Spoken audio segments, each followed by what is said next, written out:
Oh, that's cute.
Eduardo, are you on?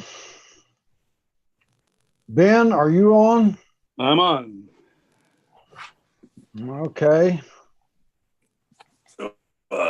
I'm on. Okay, Madam Clerk, I think we have a quorum if you tell us when to start. Just one more minute. Oh, no. Jumping the gun, Mayor. He's ready to go. I'm Government ready to go. It looks like a short agenda, so let's see. It's a long minute. Only if you make it that way. Did you see the long goodbye? 6 o'clock. Okay, I think we're ready to go. Welcome, everyone, to open session to hear public comment before closed session. Madam Clerk, call the roll, please. Vice Mayor Bates, Present. Councilmember Choi, I'm here. Councilmember Johnson, Present. Councilmember Martinez, Here. Councilmember Myrick, absent Councilmember Willis, absent Mayor Butt. Here. Okay, an announcement for the public. If you would like to make a public comment on the one item that we have under closed session, please raise your hand now. And to raise your hand, if you're participating by video conference, click on the participants button at the bottom of your screen and select the raise your hand button. To comment by phone, press the star key plus the number 9. After all the items or this one item is read into the record, the request to speak period will be closed. Under closed session, the council will discuss conference with legal counsel, existing litigation, Hayes versus City of Richmond et al. And let's see. Okay, we do not have any request to speak. Okay, thank you. We are adjourned to closed session.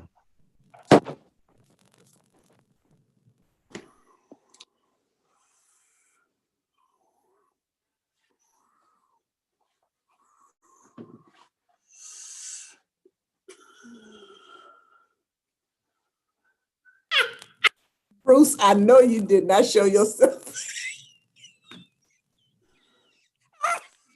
Will you stop it? You muted. I don't think you he laying in the realized. bed. I don't think he realizes it's recorded. Oh my God. Okay, I went dark. Okay.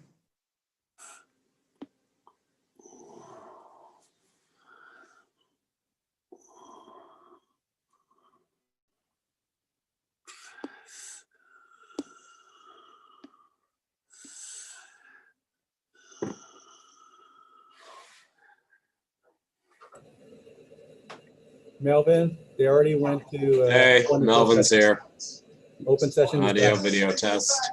Yeah, open session's done. They went to closed session already.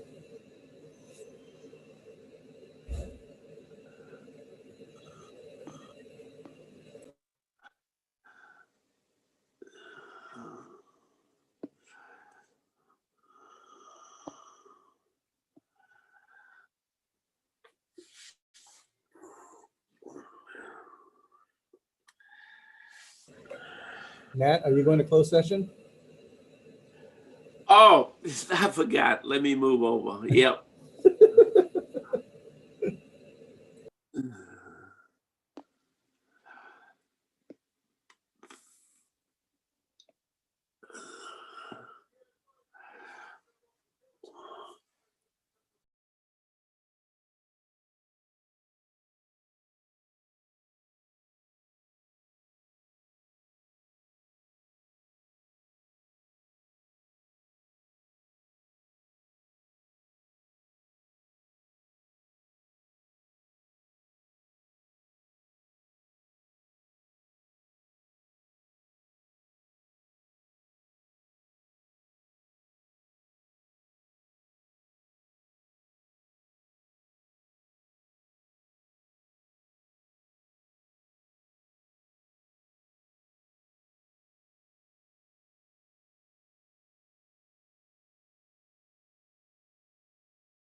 2, 3. Ann, are you here?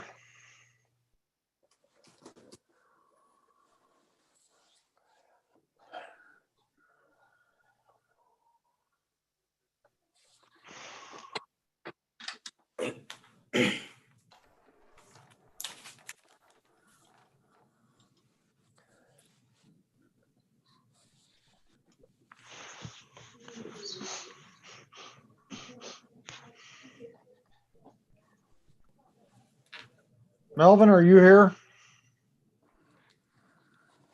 Yes, Melvin's here. We can get started if we have a quorum. We have a quorum. Okay, welcome everyone to the regular meeting of the Richmond City Council. Madam Clerk, call the roll, please.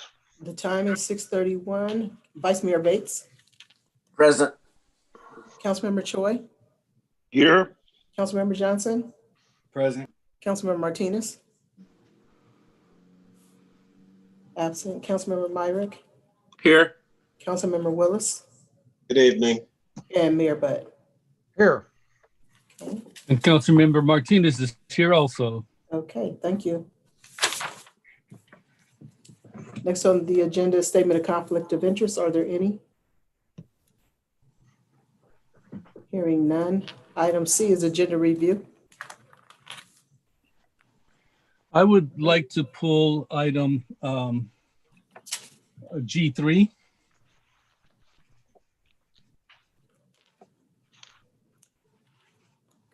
Did you go through the proper procedures to speak with staff? I don't have to speak with staff, but I did Oh, speak it's a with JL. council. Okay, Yes, thank you. No problem. Okay. Okay, so let me read this announcement for the public. Anyone may make an oral comment even if a written comment has previously been submitted.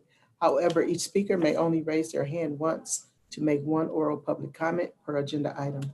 As we move through the agenda, I will announce the next item number and ask individuals who would like to address the council to raise their hand.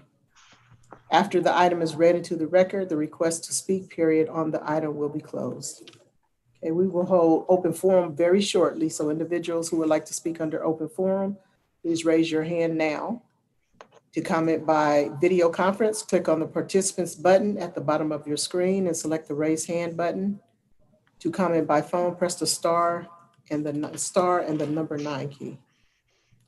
Next on the agenda is item D, and that's a report from the city attorney of final decisions made during closed session.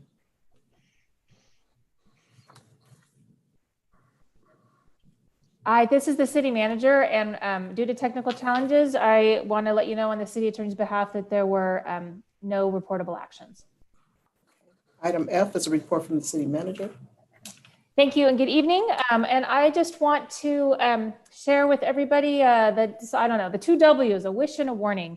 I obviously want to wish everybody a really, really wonderful Thanksgiving. I know this year is so hard for so many different reasons. But we are still doing all our best to enjoy this time of year and remember the blessings and with gratitude that we still are offered in all of our lives. And I also really want to encourage folks to continue making those sacrifices to try and keep yourselves and your family members and everyone in the community safe. I know at this time of year, I would normally be gathering tomorrow on Thursday with about 30 close friends at someone's home. And that person whose home I attend is a professional chef. So obviously that event is not happening in any way, shape, or form this year. And I'm contemplating a bowl of turkey chili. So it's really different, I know, for a lot of people this year. And I really hope that people are making those wise choices, even if they're difficult, to stay physically away from friends and loved ones, because there's just no other safer way to celebrate this year. So with that, again, I do want to wish everybody a wonderful Thanksgiving, and thank you all for all of the work that we've done so far this year. Next on the agenda is open forum. Looks like we have 9 speakers for open forum. Each speaker shall be allowed up to 2 minutes. And I will turn it over to Sabrina. I show the following speakers in the first group: to speak. Tom Phelps, Jeanne Courts, Tarnell Abbott, Pam Stello, Gail McLaughlin, Carolyn Marcus, phone number ending with 4562, and Deborah Bayer. Please be ready to speak when I call your name individually. Our first speaker is going to be Tom Phelps. I did not sign up. I did not sign up to speak. It must be a mistake. So you can go to the next one. Tom, you Hello. have 2 minutes. Phelps. All right. Good evening, council. My name is Tom Phelps. I'm a captain in the Oh, Richmond Fire Department. What's that? I'm sorry. I thought you said Tom Butt. No, Tom Phelps. I'm a captain in the Richmond Fire Department and the business agent for Local 188. I called in last week in regards to Mr. Bates's email assuring a resident that automatic aid would always be available if you were to close fire stations. I think you misheard me, Mr. Bates. I said specifically that the only city we do not have an agreement with is Pinole, and that's because they chose to close a firehouse. Why should our residents bear the burden of their closure? And that's what you're trying to do to our neighboring jurisdictions. I don't know why you need the chief to tell you that we do, in fact, have automatic aid agreements with El Cerrito, Contra Costa County, and San Rafael. What I'm saying is that those agreements can change if you choose to close fire stations. Automatic aid works because we agree that when our engine is busy, they respond to our city. And when their engine is busy, we will respond into their city. And now you want to tell them that you want them to run our calls as well as theirs, which could double that engine's call volume? And you don't think they'll have a problem with that? Have you spoken to any of the neighboring chiefs? Have you spoken to any of the neighboring unions? My guess is no to all the above. What I want the residents to understand is that automatic aid is not for certain and can change when you choose to close firehouses. But either way, if you close fire stations, the residents will see a reduction in service with increased response times. You can't argue that. It's basic math. The same amount of calls will come in, which has been increasing 1,000 calls a year for the last 4 years. So the same amount of calls will come in, yet the amount of resources able to respond to those calls has decreased.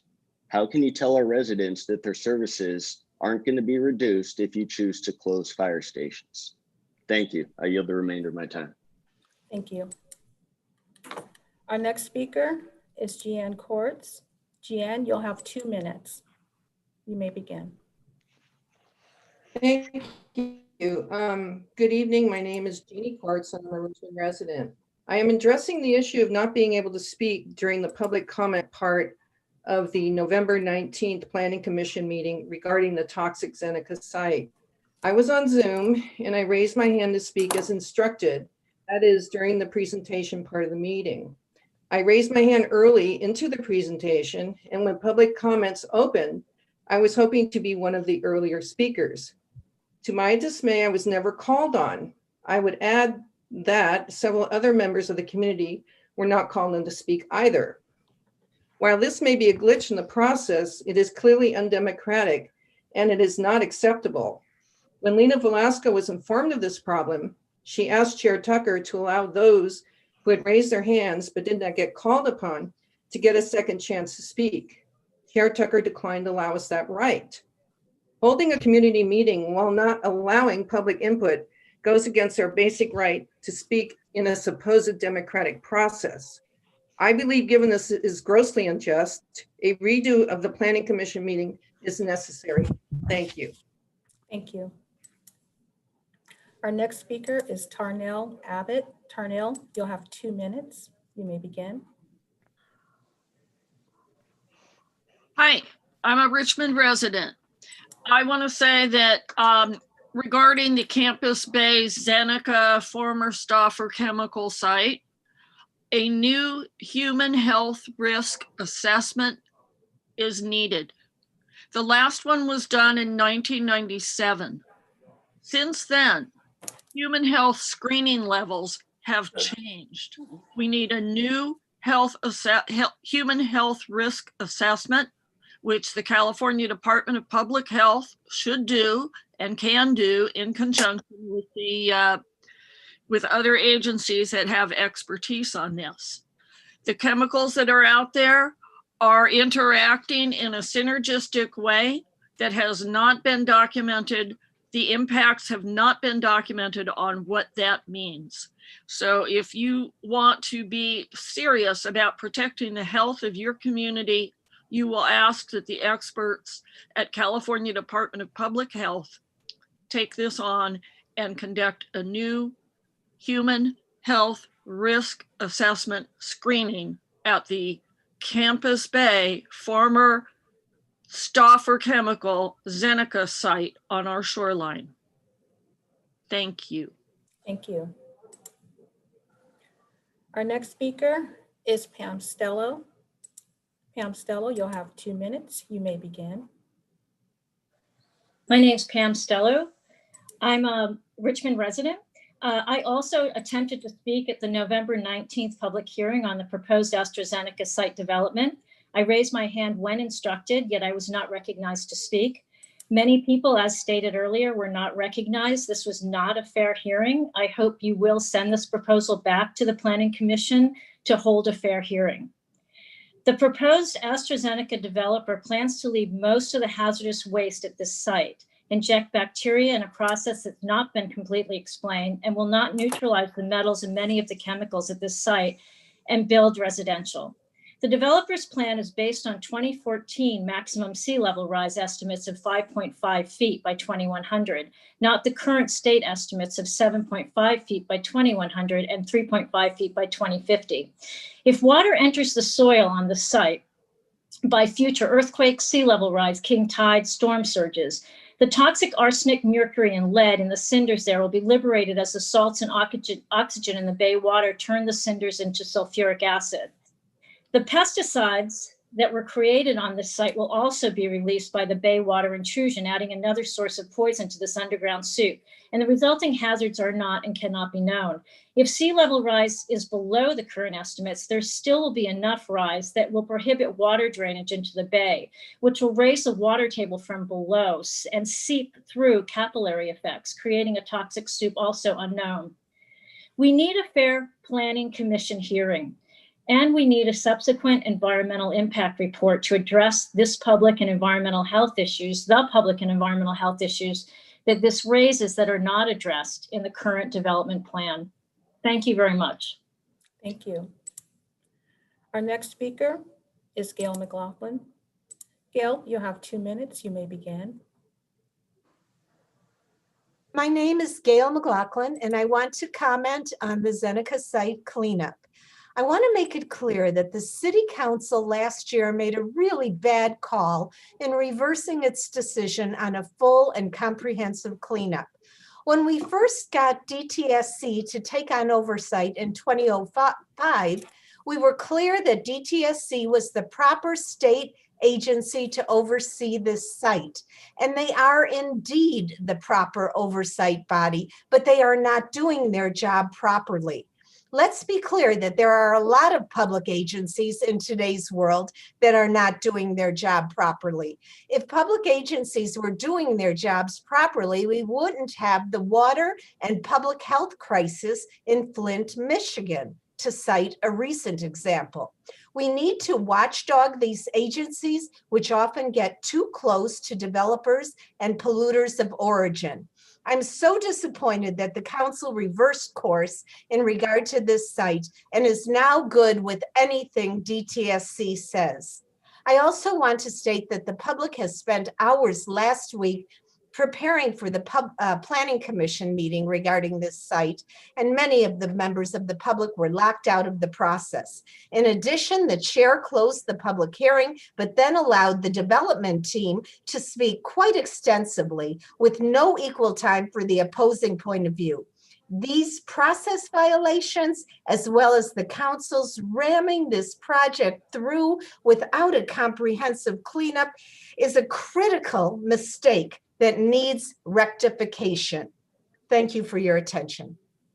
Thank you. Our next speaker is Carolyn. Carolyn, please state your last name for the record, and you may begin. You have 2 minutes.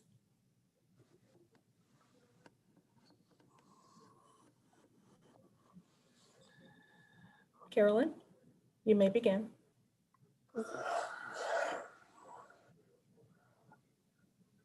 Carolyn? We'll come back to that speaker. Our next speaker is Marcus. Marcus, please state your name for the record. You'll have 2 minutes. Marcus Samui. Good. All right. Marcus Samui, Richmond Fire, Local 188. Like I've told you in the past, I'm one of the many Richmond Fire members that's from this city. Not only am I from this city, I also still contribute in volunteer work. And when I talk about volunteer work, it's not picking up a shovel, taking a picture, and leaving like I see many of the city council members do. I'm actually there to put in work because I'm proud to be from Richmond and I want to help out my community as much as possible. Firstly, I'm calling and speaking about my disappointment in my confidence in the city council to understand what the fire service does.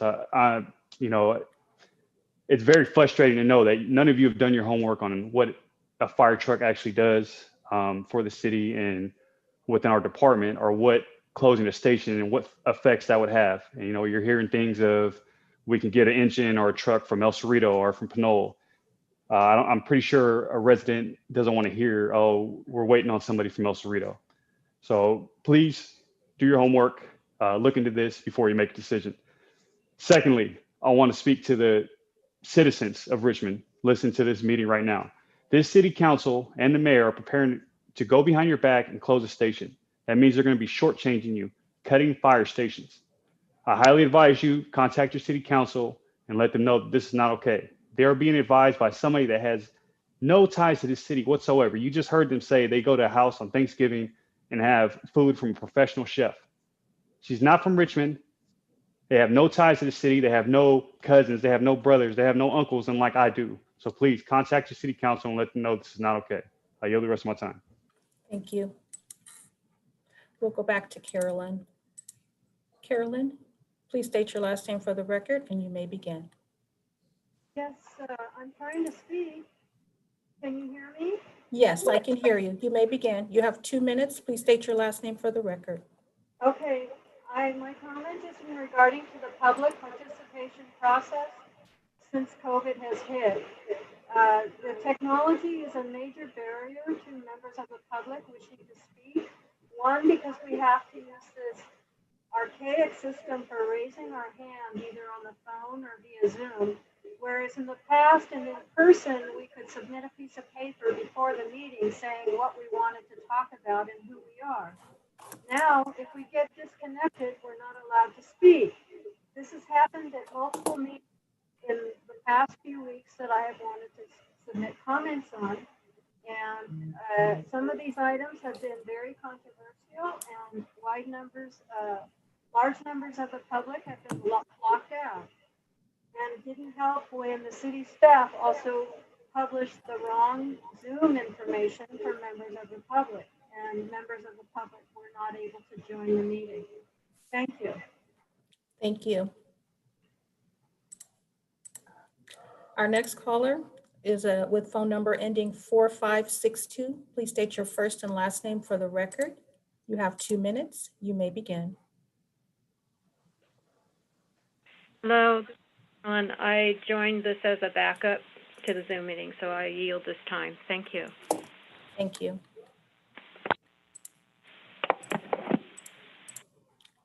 Our next speaker is Deborah Baer. Deborah, you have 2 minutes. You may begin. Hi, it's Debbie Bayer, and I'm calling about the Planning Commission meeting and the proposed development of the Zeneca site. And when I did call, and I did get to speak to the Planning Commission, and I urged them last week to take their time until all their questions were answered. Because people called in and people have written in, and I've read all the documents and tried to make sense of them. And there are many concerns and unanswered questions. And there is no reason to rush this. The Planning Commission approved it, even though there were open issues on the floor that had not been answered.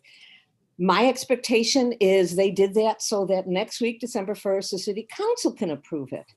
And there are still going to be open issues that are going to affect us in the future. And whether the best alternative is 3A whether the best alternative is 6, whether it's safe to put 4,000 people above that site or not. We have to really know for sure. And the only reason I can think of that there's this rush to do it is because 3 out of the 3 candidates in the last elections were on board with having some hesitations about letting this agreement go forward. And the city council, even though they won, all 3 of those candidates won a majority, and their positions on Zeneca were well known. And yet the city council in this lame duck session wants to rush this through. There's, for example, who's going to be liable for that site? That's never been determined. In the long run, if someone said the homeowners association, I've heard Zeneca, I've heard Shapoff, and I've heard the city, and I've heard the homeowners association. That's one question out of many that need to be answered. Your time has expired. Thank you, Debbie. And that was our last speaker. Next on the agenda is the City Council consent calendar. And as a reminder, item G3 has been removed for discussion at the end of the agenda, and we need a motion to approve the remainder of the consent calendar. For a motion to approve the consent calendar. Motion from Johnson. Okay. And second by Martinez. Okay, call the roll, please, Madam Clerk. Vice Mayor Bates? Yes. Councilmember Choi? Yes. Councilmember Johnson? Yes. Councilmember Martinez? Councilmember Martinez? Yes. Councilmember Myrick? Yes. Councilmember Willis? Yes. And Mayor Butt? Yes. The vote is unanimous. Okay. Moving to our next item is item H1 under study and action session. If anyone would like to speak on this item, please raise your hand. And to participate by video, press the participants button at the bottom of your screen and select the raise hand button. To participate by phone, press the star key and the number 9. After I read the item into the record, your opportunity to sign up for this item will be closed. So item H1 is to receive a report from the Fire Chief, Adrian Shepard, regarding the city's mutual aid agreement with other jurisdictions. And it looks like we have 2 speakers for this item. Okay, go ahead, Chief Shepard. Well, Mr. Mayor, I was the one that placed this item on the agenda. Okay, go ahead. And I just want to preface it with a couple comments. I want to thank you, Mr. Mayor, and fellow council members and citizens of Richmond. During the past several months, the mayor and the council have been receiving numerous emails regarding closure of fire stations in various neighborhoods. And I responded to some of those inquiries, and I stated very strongly that the city council and the management staff have not, and I repeat, not made any decision regarding closures of any fire station, despite the labor unions having posted signs indicating the station was going to be closed on around November 1st.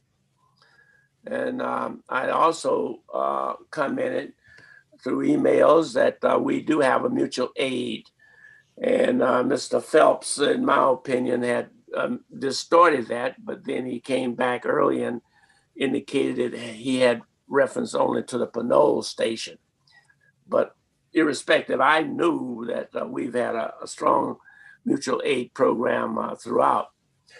So the purpose of my putting this on the agenda was to establish the truth and the facts for the general public. When people make statements, stations are going to be closed, there are people who just take that as a given and without actual facts and so forth. And that's why I asked this item be placed on the agenda and requesting Chief Shepard to respond to the allegations, as well as the discussion about thousands of calls monthly that was alleged by Captain Phelps, as I recall. So that's the reason why I placed on the agenda, and I yield to the fire chief, his comments. Thank you, Mr. Mayor. Okay, go ahead, Chief. Yes, sir. Good evening, Mayor Black and Council, Fire Chief Shepherd. And with me this evening, I have Battalion Chief Noah Brownlow. We'll go ahead and begin our presentation. Chief Brownlow, if you can go ahead and begin by sharing your screen. Good. Can you guys see that? Yes.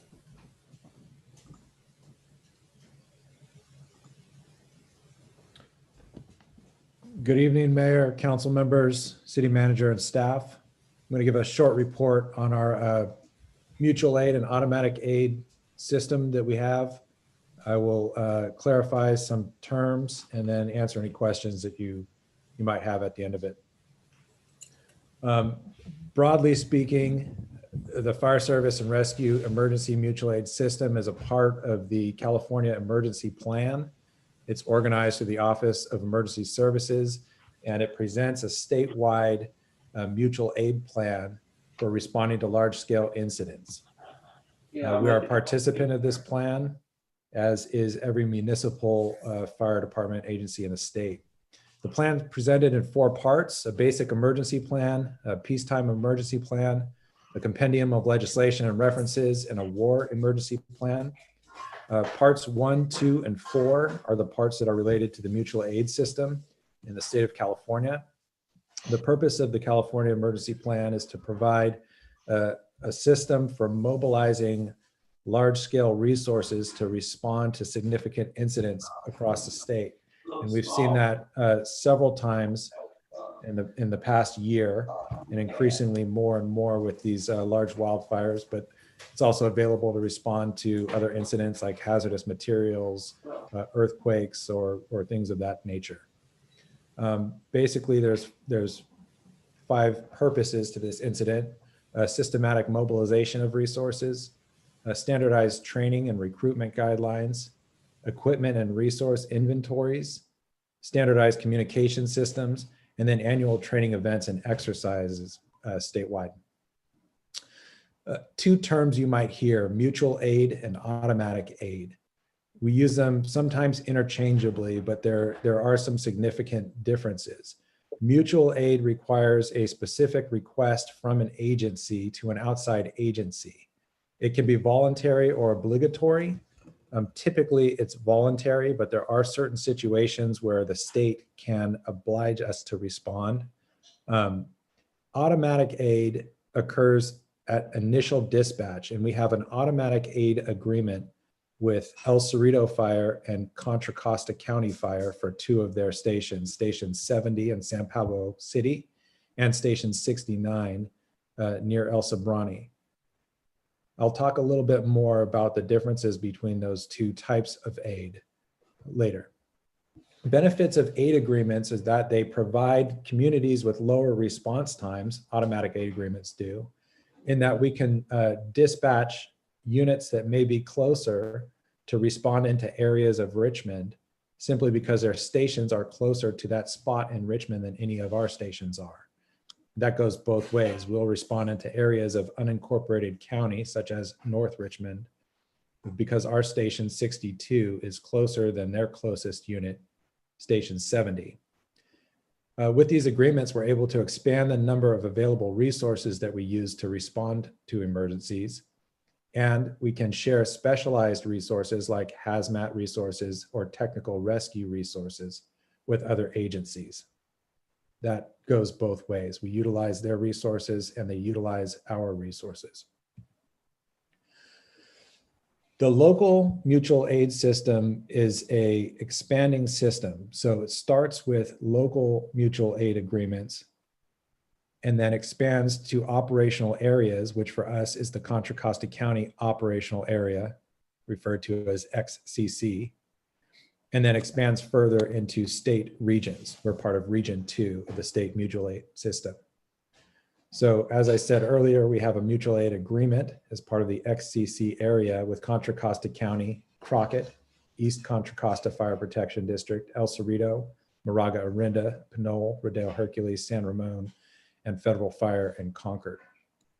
This means that if we have a large incident that we're unable to handle, we can begin to utilize these resources, such as the tanker fire that we had at the end of October, or the Chevron fire in 2012, or the Sims Metal fire several years ago. In all of those instances, we use mutual aid agreements to request additional resources or specialized resources. As we said before, this allows us to get specialized resources like helicopters or water tenders or foam, specialized firefighting equipment. In addition, we have used informal agreements with Albany, Berkeley, and Oakland, where we have at times requested them for station coverage or to assist with expanding incidents, although we don't have a formal mutual aid agreement. And likewise, we have responded to structure fires occasionally in Berkeley and or Albany.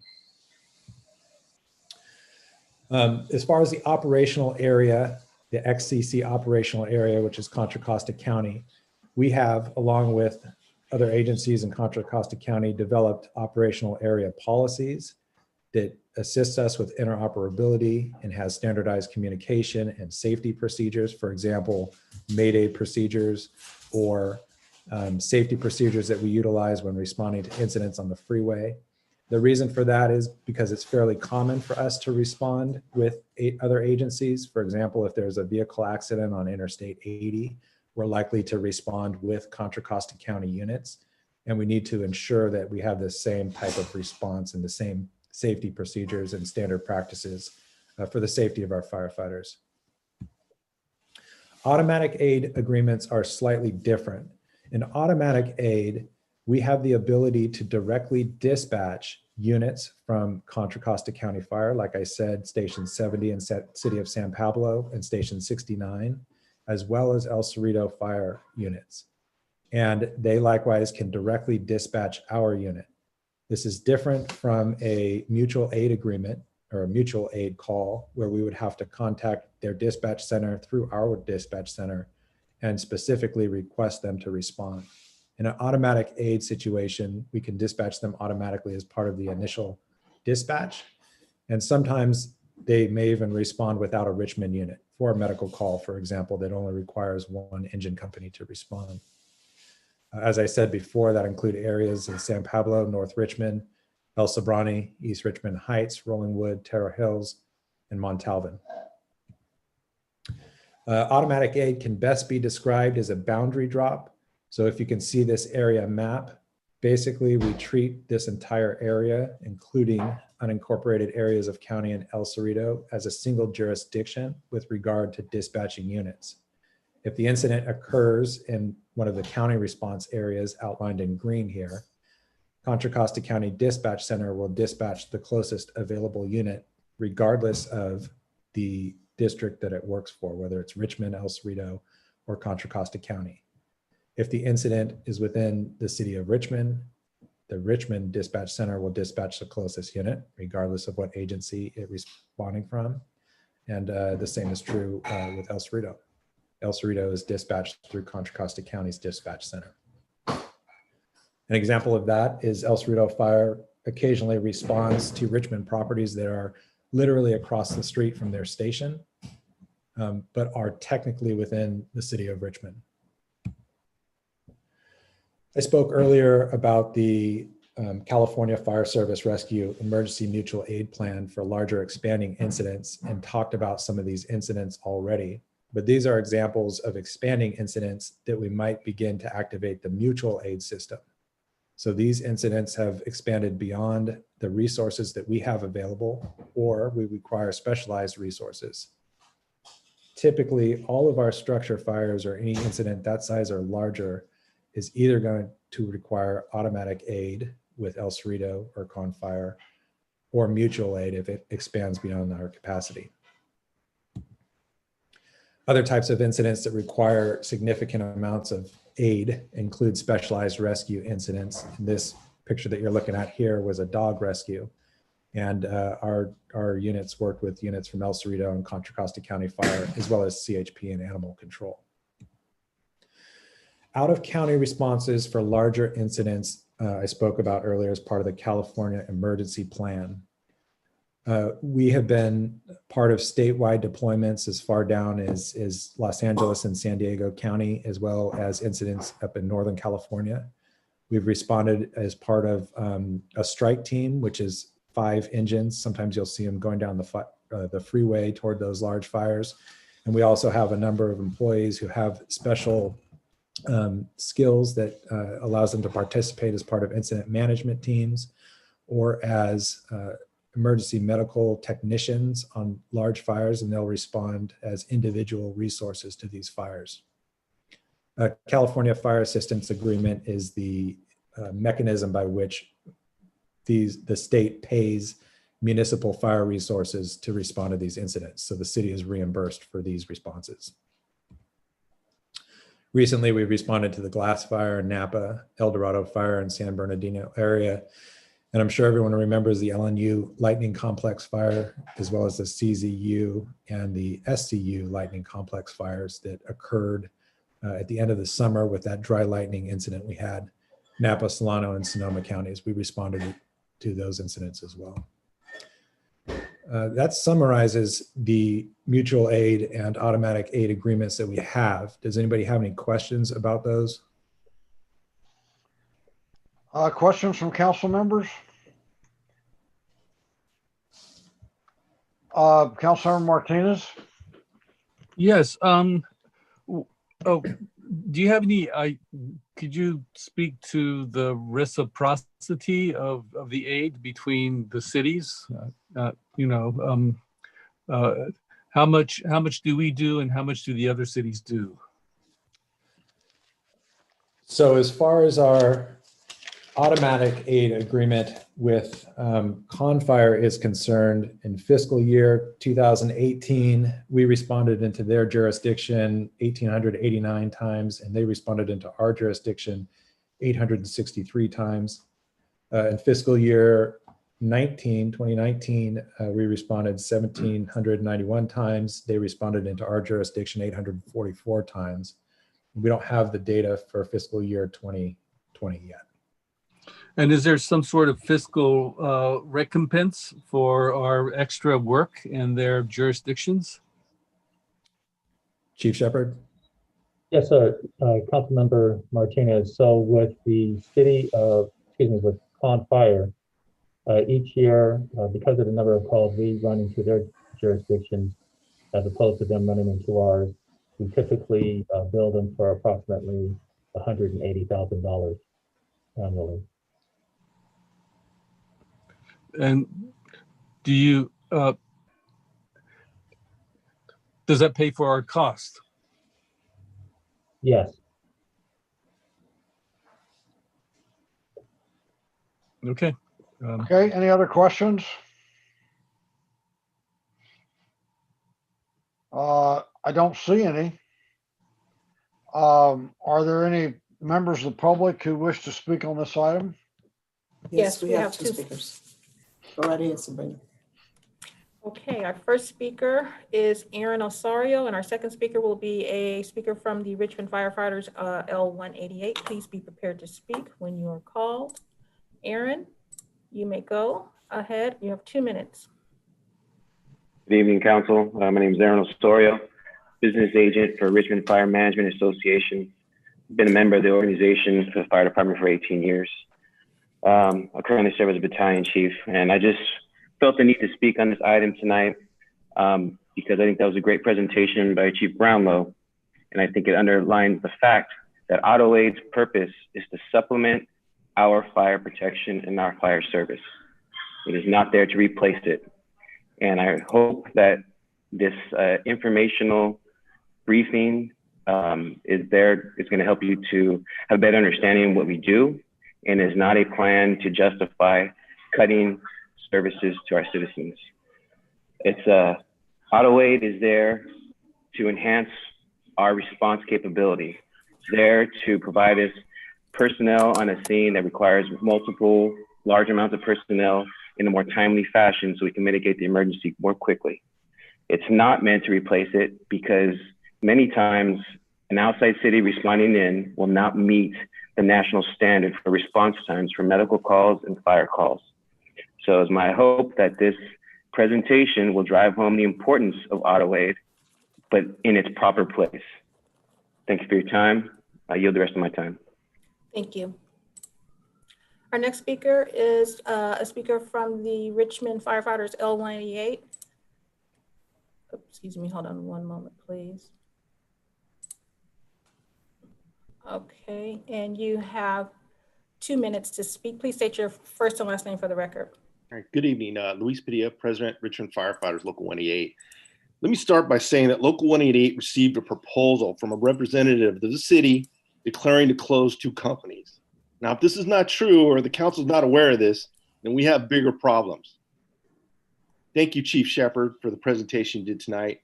The funny thing about that is a lot of the calls they were talking about involved the very same truck that you're trying to cut. Educating our residents is very important.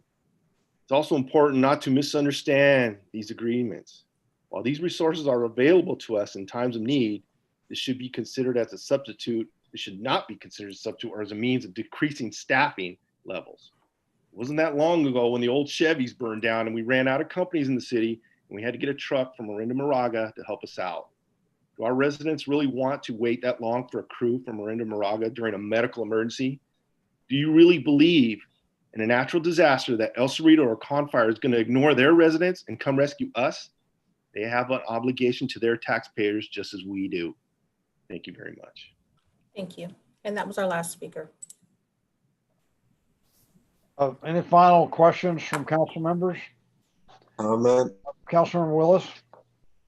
Yeah, I mean, just to the previous speaker's point, without trying to violate anything or do direct bargaining, I don't know what proposal they're talking about that included those details in it. And if those details for some reason are going around, I just hope staff can put council on the, you know, inform us like what's going on, because right now it kind of feels like a deer in the headlights situation where we're being blamed for something that I don't have any recollection of us really having a discussion about personally.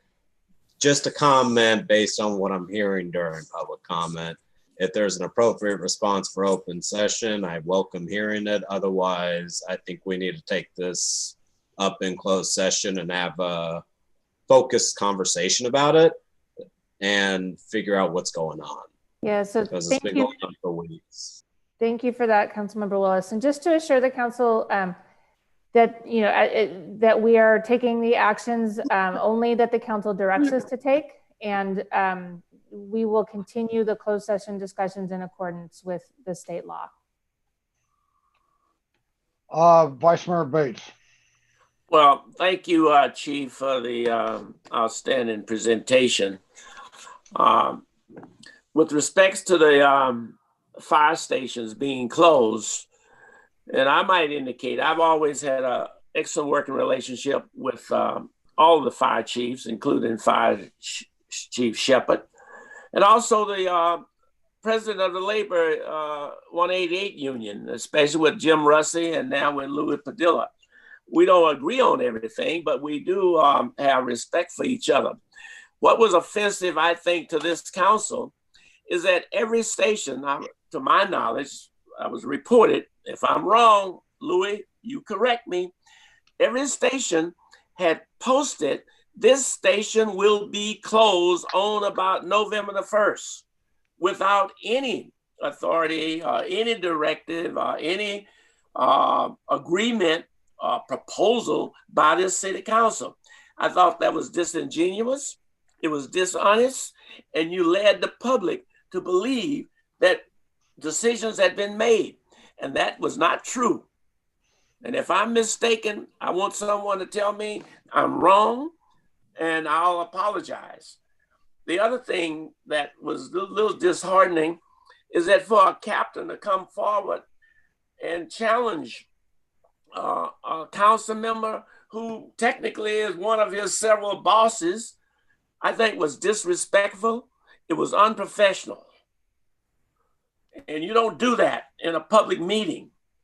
If you got a problem, let's sit down and discuss it behind the closed doors or over a cup of coffee or whatever. So that was part of the reasons why I had requested the fire chief to come forward. And if I'm mistaken, Louis, you correct me and we'll move from there. And I'd like to get a response in why all these stations were threatened with being closure by November 1st thereabouts, which was not true. Can you hear me, Mr. Bates? Okay, any Yeah. other comments from council members? I'd like for Mr. President, Mr. Padilla to respond. Well, okay, if he's here and wants to respond, we'll listen to him. I'm here. Ready? Go ahead.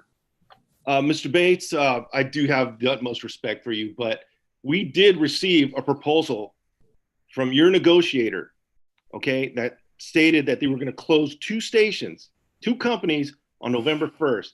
Now, as a union president, I have to react to that, okay? I can't wait for it to happen. I have to stop it from happening. So I have to do everything in my power to make the citizens or the residents of this city aware. Now, this local has supported you and your organization for many years. I've even played in your golf tournament. But you called me a racist and you accused your firefighters of workers' comp fraud. And you said this to the people of Boise. The interesting part is, if you were trapped in a building right now, Mr. Bates, the men and women of the Richmond Fire Department would not hesitate to risk their lives for you and every other resident of this city. What kind of world do we live in where heroes are cast as villains? Only in Richmond.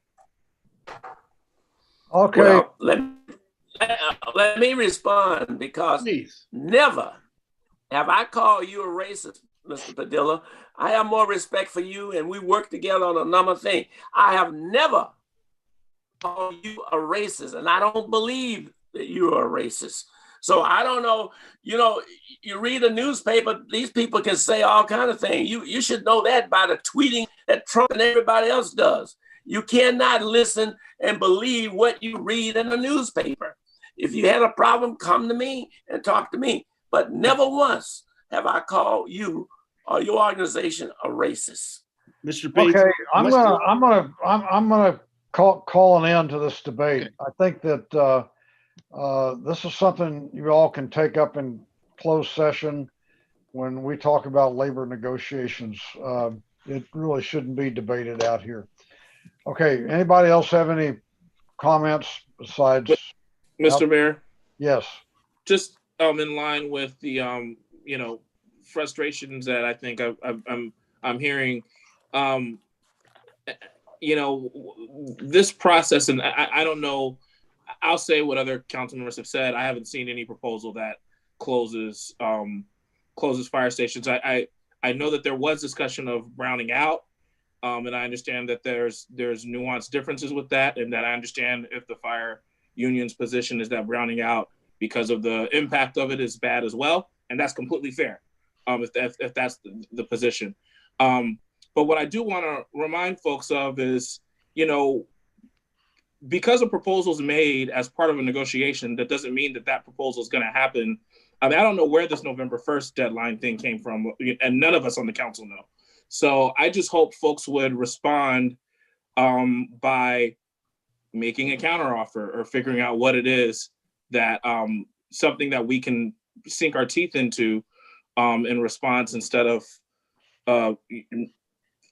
assuming the worst, essentially, and making creating fear around the worst case scenario. There's no way we could have closed down a firehouse by November 1st. That was not something that the council even had the ability to do on its own that quickly, even if we wanted to. Not saying we did. So I just hope that folks will take that process serious, and hopefully we can get to something that people are more comfortable with. Okay, thank you. I believe it's time to move on. I just wanted to add to JL's point, we most definitely weren't going to do that during the pandemic. Okay, let's move on to the next agenda item. Next agenda item is item H2. Individuals that would like to speak on this item, please raise your hand.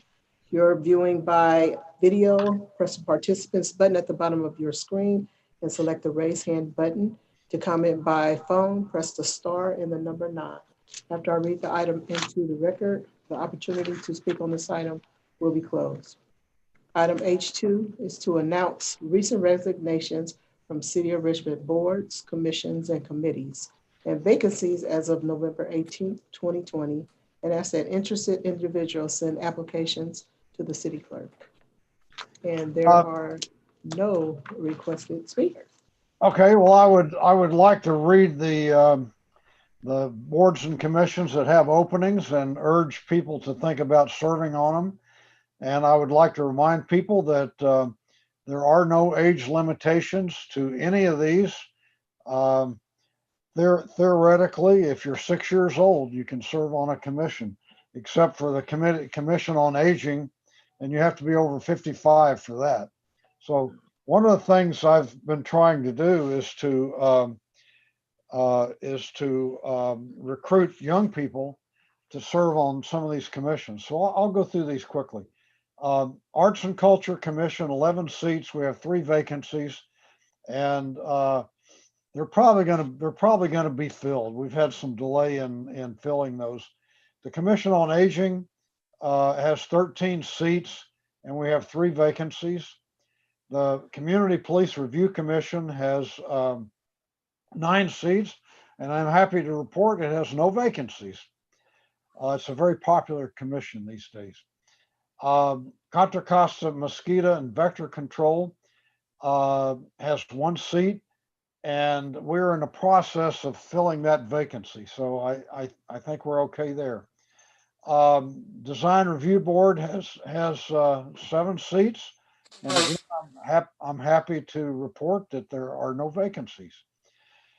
Department of Children and Youth Oversight Board has 15 seats, and we have 4 vacancies now. The ECAI Grant Review Committee has 5 seats, and we have 1 vacancy. The ECIA Transportation Oversight Committee has 5 seats with 1 vacancy. The Economic Development Commission, 15 seats, 2 vacancies. The Historic Preservation Commission, 7 seats, no vacancies. Housing Advisory Committee, 7 seats and 1 vacancy. And I believe that 1 vacancy has to be somebody who's a Section 8 recipient or living in public housing. The Human Rights and Human Relations Commission, 9 seats, 3 vacancies. The Personnel Board, 5 seats, 1 vacancy. That's a long-standing vacancy, and I would really like to fill it. The Library Commission, 5 seats and 1 vacancy. The Planning Commission, 7 seats, 0 vacancies. Public Arts Advisory Committee, 7 seats and 2 vacancies. And again, I think we're on the process of filling that. There's just some delays.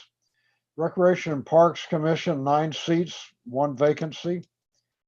Reimagining Public Safety Community Task Force, 21 seats, no vacancies. Richmond Rent Board, 5 seats, 1 vacancy. This is another very critical vacancy that we would like to fill, and I'm having a hard time getting applications for it.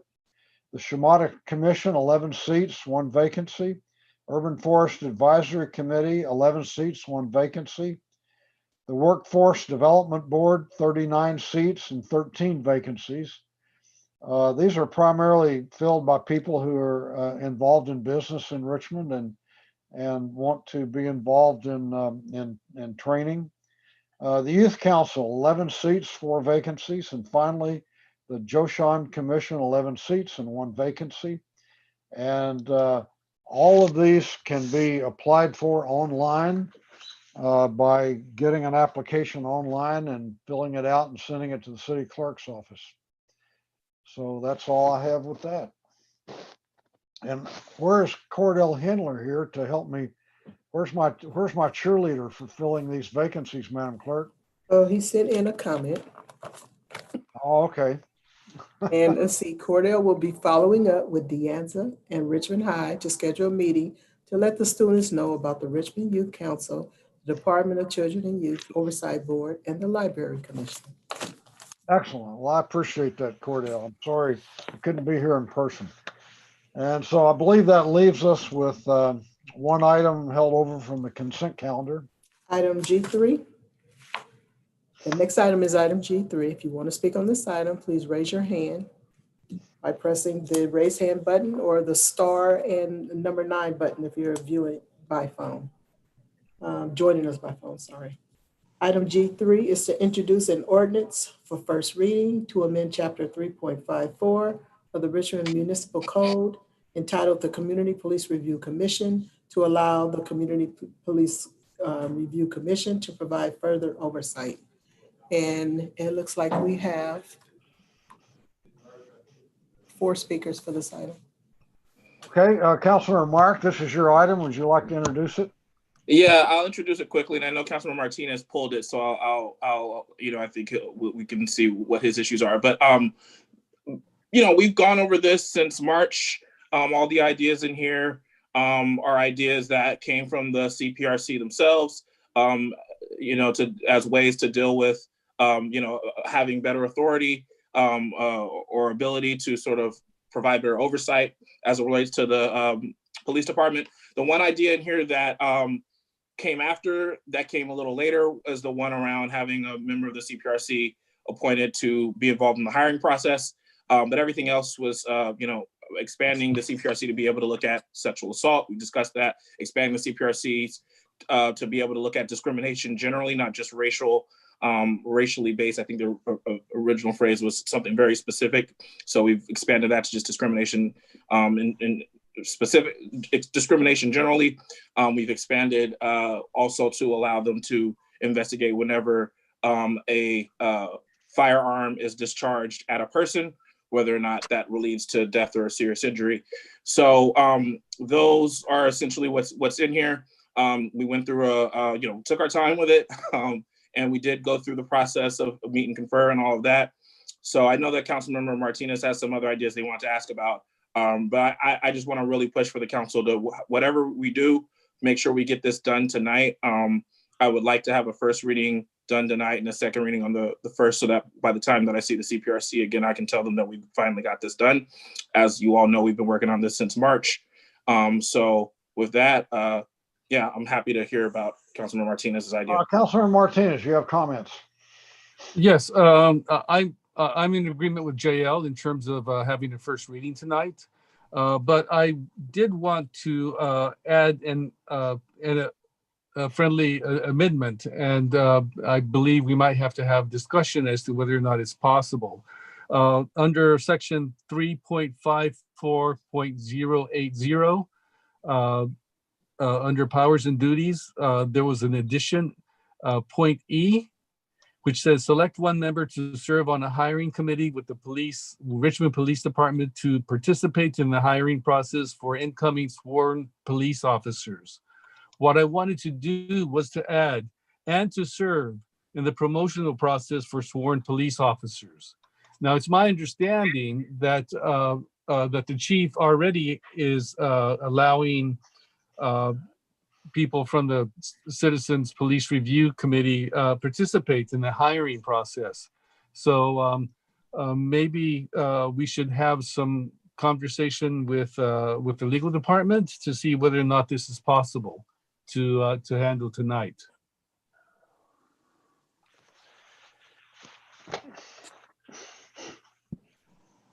Go ahead, Council- City Attorney.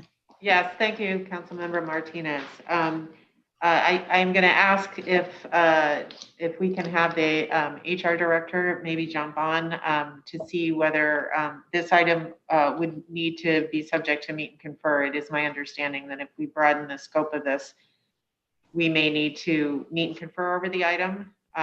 You could always come back with a later amendment to the same ordinance. So if the goal is to move forward with this, you can always come back and later amend. So with that, if the HR director is available or Bruce Soublé is available to discuss this item. Yes, this is Bruce Soublé. Sorry, go ahead, Bruce. Yeah. We would have to meet and confer with the affected bargaining units over this. It wasn't an issue that we discussed with them when we were initially discussing. And I can say that as a matter of fact, this particular issue is on the agenda of the police commission, which just went out today, to discuss at their coming December meeting. So the commission itself will be discussing this and probably making a recommendation out of the commission coming forward. But they haven't discussed this. They haven't asked for this as of yet. But I believe we would have to meet and confer with the union in order to add this to the ordinance amendment at this time. Okay, thank you for that. With that in mind, I'm ready to listen to the speakers and to move the item. Okay, any other council members have questions on this item? Vice Mayor Bates? I think it's germane, but it's not necessarily particular to this item. I just like to inquire from the chief. At one point, I knew we used to have psychological examinations on all of our new police officers. And the question is, do we still conduct that psychological testing? Have we abandoned it?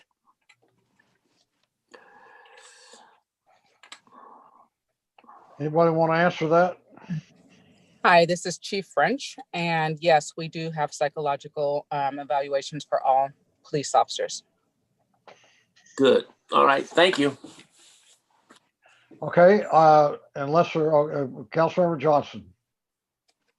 Before we move on to the speakers and move the item, which I'm in full support of, I just wanted to congratulate Councilmember Myrick, who's been working as a liaison to both the CPRC as well as Attorney Bruce Soublé. I think they've done a fantastic job at normalizing and formalizing this process of getting something done with one of our commissions in the city council. And I just think it's really beautiful when government actually works.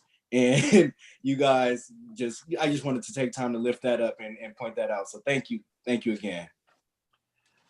Okay, let's call the public speakers.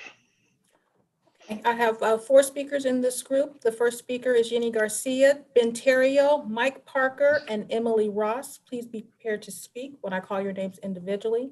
The first speaker will be Jenny Garcia. Jenny, you may go ahead. You have 2 minutes. Please begin.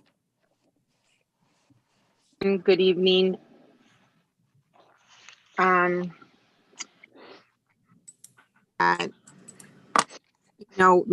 First of all, thank you, Jael and Bruce and the RPD for really working with us, the CPRC, to get this item going. It's something that the community will appreciate. And it also gives us an opportunity as commissioners to learn more about the process of the hiring. And I agree that we should be able to be part of the promotional process as well. I actually met today with some folks at RPD and another commissioner, and we are going to be in that oral board next week. And I think it's important because I myself learned something today, that it's important for the community to learn about the hiring process and take away those misconceptions and misinformation that's happening in the community. And we can actually state facts that will further bridge that gap between the community and the police department. And then, I just want to say before my time's up that the CPRC has worked hard way before any one of those 2 task force that the mayor put together and the Reimagining Public Safety Committee. We have been working a lot before this. So I really want to make sure that the community knows that we're working really hard. And although I'm not a part of the task force that the mayor put together, I wasn't nominated by anyone, we're still getting this work done and we're going to continue to work. And I really want to encourage RPD to continue to work with us, because it's really with the intention to bridge that gap that the community have, and also send out information that's factual instead of just hearsay. So thank you so much. Do the first reading. We can amend later, but this needs to happen tonight. Thank you. Our next speaker is Ben Terrio. Ben Terrio, you have 2 minutes. You may begin. Good evening, Ben Terrio, President of the Richmond Police Officers Association and resident of the city of Richmond. We want to throw our support in for this measure as written. It was actually pretty much originally as constructed earlier this year, which is a few slight changes, just ensuring that we have all the proper definitions that are legally confined within the law. And we had the appropriate meet and confer. So we're glad we were able to have that. And the police union did its utmost best to get that done as quickly as possible once we were given the opportunity to have that meet and confer, because there were some misconceptions over the past few months by a lot of people who really kind of throw politics into the mix that we were somehow an obstacle to that. And that just was quite frankly not true. We also brought up the hiring process, which was actually not formalized by any body or anything within the city and could have been subject to additional meet and confer, but we wanted that formalized, and that was brought up actually by the POA as well. So we're glad to see that the hiring process will be formalized with citizens involved, and that's something that's pretty standard within the Bay Area. These are the actual requests from the actual commission and the council liaison, and we believe these changes are appropriate, and we look forward to them working out. Thank you. Thank you. The next speaker is Mike Parker. Mike, you have 2 minutes. You may begin. Thank you. Mike Parker, citizen of Richmond. First of all, I want to thank JL for shepherding this through, and I want to thank the CPRC for the work that it's done in terms of developing this and developing other things. I'm really pleased that this seems to be something that will happen, but I think we should also view it as the beginning of a process, not the end of a process. We know from both national and local experience that all kinds of good policies that are developed for the police department and by the police department are often subverted by the blue line, the old boys networks, and the fact that things are handled inside and people want to protect each other. That means we have to work still harder to bring more light into the process and more community involvement. So we need to look for other ways in which we can wed the community values to the police department. Thank you. Thank you. Our next speaker is Emily Ross. Emily, you have 2 minutes. You may begin. Good evening, City Council and community. My name is Emily Ross. I'm a Richmond resident, and I'm also speaking in support of the ordinance before tonight regarding strengthening Richmond's Community Police Review Commission. Similar to the other speakers. I think one important piece of keeping our community safe is increasing oversight of local law enforcement agencies and empowering our CPRC to investigate incidents of harassment, discrimination, and violence is one important step towards police accountability and the safety of the public. I also support CPRC participation in the hiring and promotional processes for police officers. Thank you. Thank you. And that was our final speaker for this item. Okay, are there any further comments from council members or questions? Do we want to have a motion? Mr. Mayor, I move approval.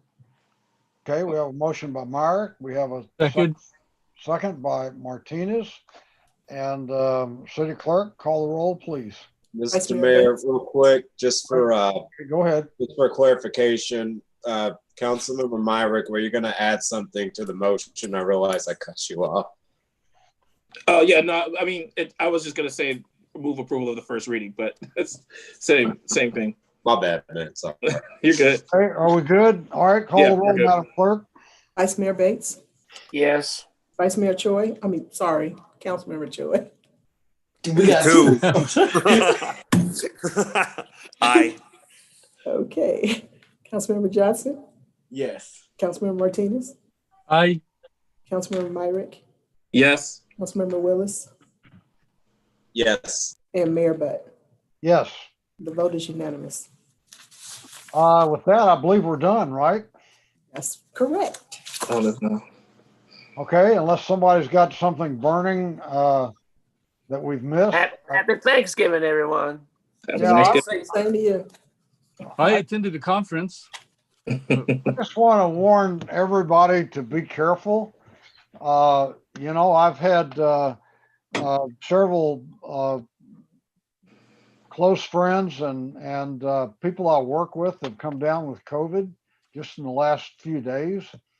And it's very dangerous out there. So everybody have a safe Thanksgiving, but please don't group up with a lot of people. So with that, We'll do that. We are adjourned. The time is 7:40. Ciao. Ciao.